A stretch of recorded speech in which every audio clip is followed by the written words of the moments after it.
The Galactic Council chamber fell silent as Ambassador Lisa Chen stepped through the crystalline doorway. Her boots, standard-issue military combat boots, not the diplomatic slippers most ambassadors wore, clicked against the polished floor with mechanical precision. Behind her, Major Alex Reeves followed, his posture relaxed but his eyes constantly scanning, cataloging exits and potential threats with the trained awareness of a predator. The assembled delegates shifted uncomfortably. Lisa noticed the subtle withdrawal of the Vrex representative, the way the Koltari envoy's tendrils curled protectively around its torso. Good. Fear was honest. "You requested Earth's presence," Lisa said, her voice carrying across the vast chamber without amplification. "We're here." Council Speaker Thanvar, a towering being of crystalline structure and bioluminescent nodes, flickered with what the translation matrix identified as displeasure. "Ambassador Chen, the Council summoned Earth to answer for violations of Protocol 17, the use of excessive force against the Zelnar Collective. The Zelnar attacked our colony on Kepler 442b, Lisa replied flatly. "We responded." "You annihilated their fleet," Thanvar said. 300 ships, 40,000 souls in 17 minutes. Alex stepped forward slightly, and Lisa caught the movement in her peripheral vision. He wasn't reaching for a weapon. Earth's delegates were unarmed by Council law, but his presence beside her was its own kind of weapon. At 6'4" with augmented muscle density and neural response times clocked at 0.04 seconds, Alex represented something the galaxy had never encountered before. A human optimized not for diplomacy, but for killing. 17 minutes was generous, Alex said quietly. "We could have done it in 8. The chamber erupted. Delegates vocalized their shock in 12 different languages, the translation matrix struggling to keep pace with the overlapping expressions of horror and outrage. Lisa raised her hand, and silence returned, not because of respect, but because every species in that room had reviewed the tactical recordings from Kepler 442b. They'd seen what humans could do when provoked. "Let me clarify Earth's position," Lisa said. "When the Zelnar violated our territorial space and fired on civilian targets, they made a choice. We made ours. We don't negotiate with aggressors. We don't posture. We eliminate threats. This is not how civilized species conduct warfare," the Koltari envoy protested, its translator rendering the clicking sounds into measured words. "There are protocols, escalation procedures, mediation processes." "Which the Zelnar ignored," Alex interjected. "They hit our colony at 300 local time. Civilian housing sectors, schools, medical facilities. 3,000 dead before we even knew we were under attack. And for that tragedy, the Council offers condolences," Thanvar said. "But your response violated every principle of proportional warfare. The Zelnar fleet included supply ships, medical frigates, non-combatants.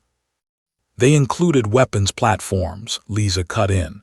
"Every ship in that fleet was equipped with military-grade weaponry. We scanned them. We cataloged them. And we made a tactical assessment, eliminate the threat completely or risk further casualties." She pulled up a holographic display from her wrist computer. The galaxy watched as Earth's response unfolded in horrifying detail.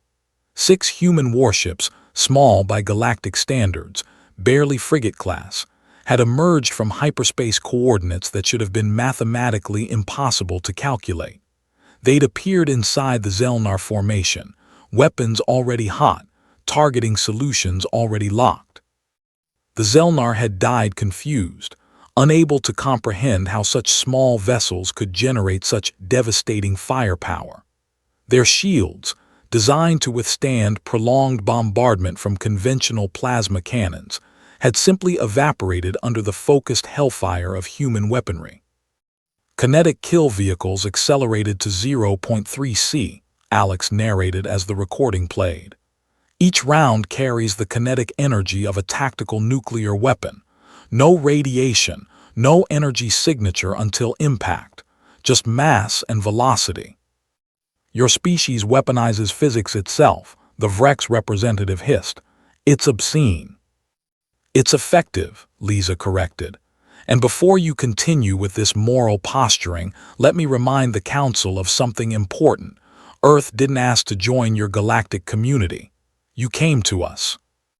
That was true, and every delegate knew it.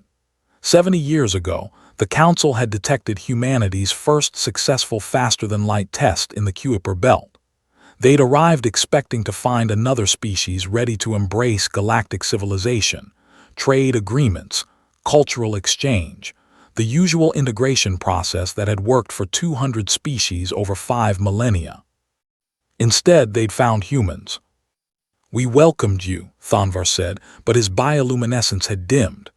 We offered technology, knowledge, partnership. You offered subjugation dressed as partnership, Alex said. You wanted us to decommission our military, surrender our sovereignty to council authority, accept protection from species that hadn't fought a real war in 1,000 years. Because we evolved beyond such barbarism. No, Lisa said softly. You stagnated. You built a civilization on the assumption that everyone would follow your rules, respect your protocols, play by your definition of civilized behavior. And when someone doesn't, when species like the Zelnar decide that weakness is opportunity, you have no answer except to call for mediation and hope the aggressor feels guilty enough to stop. She gestured to the holographic display, freezing it on an image of a human warship. The design was brutal in its efficiency. No unnecessary curves, no decorative elements, just angular armor and weapon emplacements. Earth doesn't have that luxury, Lisa continued. We grew up on a planet that tried to kill us every single day. Predators, diseases, natural disasters, and eventually each other. We spent 10,000 years learning how to survive against impossible odds. We got good at it. Too good, the Koltari envoy whispered. Maybe, Alex conceded. But here's what you need to understand. The people you're looking at right now. We're not generals. We're not diplomats who studied warfare as an academic exercise. I've got 43 confirmed combat drops across 6 different conflict zones. Lisa spent 8 years in special operations before she ever touched a diplomatic brief. Earth didn't send you our thinkers and negotiators. We sent our killers and dressed them in army suits. The statement hung in the air like a blade. And we did it, Lisa added, because we knew exactly what we were walking into. A galaxy full of species who have forgotten what war actually means, who think conflict is something you manage with strongly worded resolutions and economic sanctions, who are utterly unprepared for predators like the Zelnar. So what does Earth propose? Thanvar asked finally. What solution do you offer that doesn't involve annihilation? Lisa smiled, but there was no warmth in it. We propose that the Council acknowledges reality. You have 3 options. First, you can expel Earth from the galactic community. We'll go home, maintain our borders, and you can deal with species like the Zelnar yourselves. Second, you can continue with these pointless tribunals, and we'll ignore them while defending our interests. Or third, Alex said, you can accept that humanity brings something valuable to this community. We're not diplomats. We're not philosophers. We're the species that looks at an existential threat and asks, how do we kill it? And right now, with the Zelnar testing boundaries, the Kryn Collective expanding into contested space, and 6 different border disputes that your mediation teams can't resolve, you need that. The council chamber fell silent again, but this time it was different. This was the silence of calculation, of species weighing survival against principles. You're asking us to legitimize your methods, Thanvar said slowly. To accept that overwhelming force is an acceptable diplomatic tool.